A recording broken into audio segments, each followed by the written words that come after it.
Wednesday practice here? How'd the guys look? We weren't as good as yesterday. Obviously, third down day is always a harder day because it's 3rd and 1 and 2's always kind of fun, but 3rd and 4 to 6 and 8 to 10 plus 11, those are always long days, but you got to practice them. And we just weren't as clean as I would like to have been. You guys getting back into a rhythm with the normal week after those 2 Thursdays kind of had me upside down. Even with you guys, like I don't know exactly what time even I'm supposed to be with you because we've been so all over the map here the last month. But yeah, it's always good to get in a routine and get back to normal. But we also have an 11 o'clock kick this week, so that's not normal. So maybe it's good for us to not be normal and try to find a way to win a road game.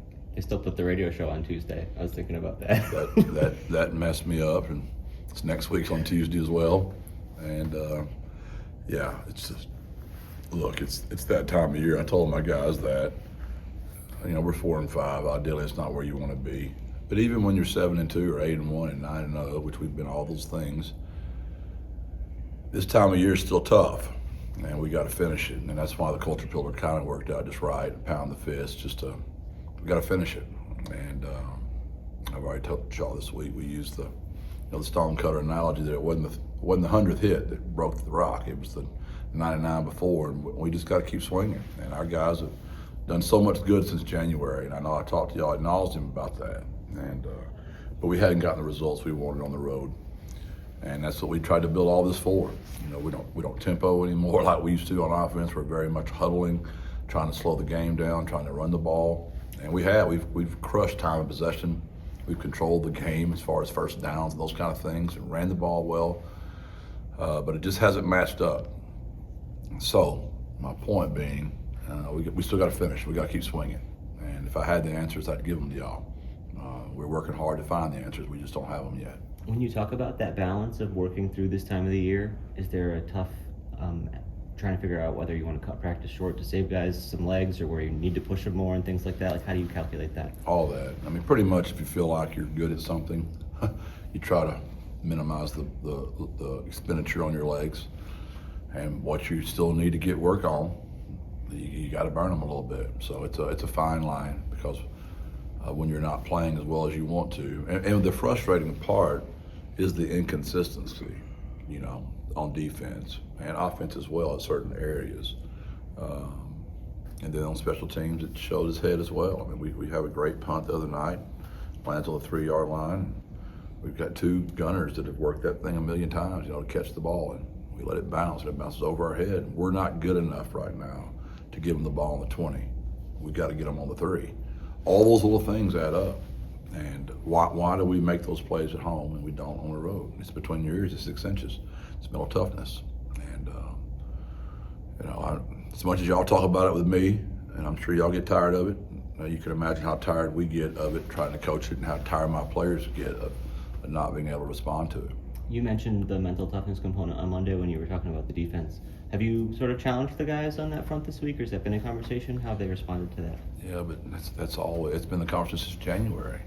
These are the things we worked so hard on. So a lot of it is we need success early.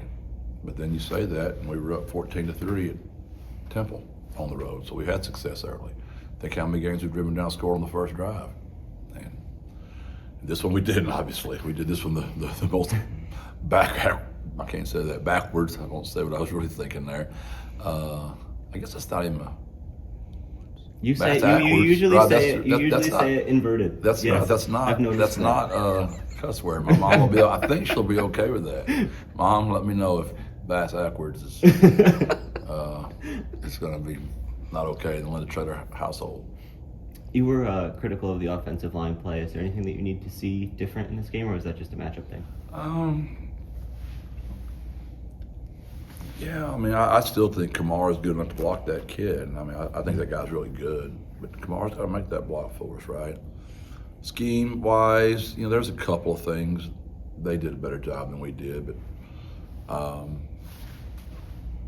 Todd does a good job with that defense, but a lot of those were just physical matchups. We just didn't win with technique. I mean, it doesn't matter. It's still on me. All this is on me, so I really don't want to start calling out my players, even saying Kamar, it's just because I believe he can block that young man, and we didn't. And we didn't block the defensive end on the other side either. And I understand that's hard, especially on the road when you're losing, and momentum and noise, but got to make that play. And that's what we've really been working on this week, is just trying to prepare ourselves. This stuff's going to go bad Saturday, and we're not going to have Sosa there, and we're not going to have the Alamo Dome. It's not going to be at home. We're on the road. There's nobody there but us. We've got to find a way to get that out of our mind and keep believing we're a good football team. Jeff, I think you're an 18.5-point favorite. Charlotte looks better than a one-win team. Are you surprised by that? JJ, I would imagine if I don't know, because I'm not on social media, I would think that the masses probably believe that Luke and I hate each other. And I would think that the masses would believe you and I are really good friends. But I don't know if there's enough evidence to support that you are my friend, because I hate that with all my heart. How can you make us an 18.5-point favorite and we've not won a road game in conference, that is, in conference? I'm still claiming that Coastal Carolina victory, whether y'all want to give it to us or not. I don't see how that's even possible. It's about the road runners. It's not about all that stuff. But yeah, I don't understand that one at all. What do you think you'll see out of your team Saturday? We are tired of this, and 6 years we've been doing this together, and I try to be honest with you guys. These guys are really good humans, and they always do what I ask them to do. That's why it hurts me so bad. I'll be shocked if we don't show up. What that looks like, I don't know. We're not going to play perfect. No team ever has. I just don't want to see the violent mood swings where it's like we're so high and we're so low. I just want to see, and it's hard to tell, because when things are not going well, sometimes you think they're not playing hard, and they really are. But there was evidence in this game where I didn't think we did. You mentioned on the radio show yesterday, you were talking about the defense, and you said you pointed to the recruiting component, just needing some bigger guys on that side. Has the physicality of this league and the way the teams have developed surprised you guys this season? Has it been something that wasn't maybe expected? No, I didn't know that. To give Eric Morris great credit, that running back out of Oklahoma was a really big back. That I'm not even sure any of us knew how good he was until probably right around when we started playing. We knew he was good, but we didn't know he was that good. Number 10 for North Texas was an unbelievable matchup for us. We struggled with him because of his size. And then the quarterback for South Florida. So if you want to be very critical of my defense, I'll make a soft bet for them. The three offenses that really exposed them, I would bet are top 10 in the country. I would say Texas State exposed us, I would say North Texas exposed us, and I would say South Florida exposed us. Other than that, I think our defense has showed up and played really hard all year. So I know you're probably thinking, well, do something about it. Well, that's what I'm saying. Maybe bigger, faster, stronger in certain positions, but I think we're limited in certain areas in certain ways, and this is a conversation that's very slippery, because it looks like you're painting a picture of you're blaming your players, and that's not right by me. We've got to find a way to get guys down, and it's more of a tip of a hat to North Texas and those two kids, and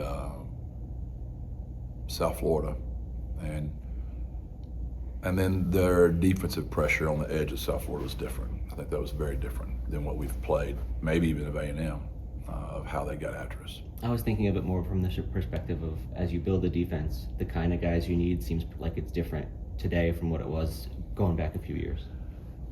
Red, for 100 years, you need big, strong, fast, smart, high character people. And I just, that's 100 years old. That's not, yes, but when you play great offenses, you better be great on defense. And obviously, so far, we've proven we're not. All right, Jeff, appreciate it. Thank you. Yep.